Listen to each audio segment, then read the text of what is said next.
नमस्कार। अनंत कथा सागर चैनल में मैं डॉक्टर आदित्य पाराशरी आपके सामने फिर उपस्थित हूँ। महाभारत की कथाओं की श्रृंखला में अगली कहानी को लेकर। कहानी द्रोण की ही चल रही है। पिछले वीडियोज़ में मैंने आपको बताया कि किस तरह से द्रोणाचार्य अपने बचपन के मित्र राजा द्रुपद से अपमानित होकर हस्तिनापुर की तरफ चले आए थे और वहाँ पर उनकी भेंट भीष्म पितामह पांडव कुल कुरुकुल से हुई थी और उन्होंने वहाँ के राजकुमारों को शिक्षा देना जब शुरू कर दिया और कुछ दिनों के बाद समस्त पांडव और कौरव अस्त्र विद्या में जब पारंगत हो गए, तब द्रोणाचार्य ने गुरु दक्षिणा देने के लिए अपनी इच्छा प्रकट करी और कहा कि अहिछत्रा नगरी में राजा प्रशद के पुत्र राजा द्रुपद रहते हैं, उनसे उनका राज्य छीनकर मुझे अर्पित कर दो। अब ये इच्छा उन्होंने सभी शिष्यों को इकट्ठा करके उनके सामने प्रकट करी थी, जिनमें कुंती के पुत्र भी थे और अन्य कौरव राजकुमार भी थे।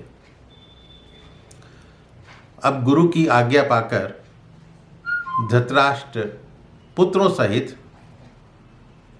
पांचाल गए, पांडव भी गए। वहाँ राजा द्रुपद के साथ युद्ध शुरू हो गया।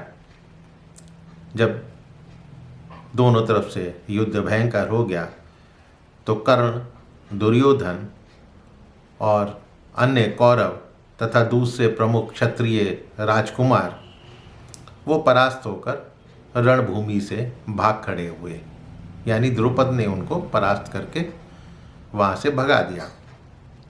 तब पांचों पांडवों ने द्रुपद को युद्ध में परास्त किया और उन्हें मंत्रियों सहित कैद करके द्रोणाचार्य के सम्मुख खड़ा कर दिया। अर्जुन की वीरता की प्रशंसा राजा द्रुपद के समेत उनके अन्य बांधवों ने भी करी थी। तो राजा ने द्रुपद से कहा, राजा अब तो राजा बन चुके थे द्रोणाचार्य, क्योंकि राज्य तो छिन गया था। तो द्रोणाचार्य ने द्रुपद से कहा कि तुमने कहा था कि जो राजा नहीं है वो राजा का मित्र नहीं हो सकता, याद है तुम्हें? अतः मैंने राज्य प्राप्ति के लिए ही तुम्हारे साथ युद्ध किया था, युद्ध का प्रयास किया था। तुम्हारा राज्य मैंने छीन लिया है, तुम परास्त हो चुके हो, लेकिन मैं फिर भी तुमसे मित्रता की प्रार्थना करता हूँ। तो राजा द्रुपद को बड़ा आश्चर्य हुआ। द्रोण बोले कि तुम गंगा के दक्षिण तट का राज्य संभालो और मैं उत्तर तट पर राज्य करूँगा। द्रोण के ये कहने पर राजा द्रुपद बोले, एवं अस्तु द्रोण, ऐसा ही होगा जैसा तुमने कहा है। आपका कल्याण हो, आपकी जैसी राय है उसके अनुसार हम दोनों की वही पुरानी मैत्री सदा बनी रहेगी। और दोनों ही अपने अपने स्थानों को लौट गए। लेकिन उस समय राजा द्रुपद ने मजबूरी में ये स्वीकार तो कर लिया, लेकिन वो अपनी हार को भूल नहीं पा रहे थे, दुखी थे और दुर्बल हो गए थे। जैसा कि तुलसीदास जी ने भी कहा है कि भय बिन प्रीत न होत गोसाई। तो अब प्रीत की शुरुआत हो चुकी थी द्रुपद और द्रोणाचार्य में, अंदर से नहीं तो ऊपर से तो हो ही चुकी थी। तो मित्रों,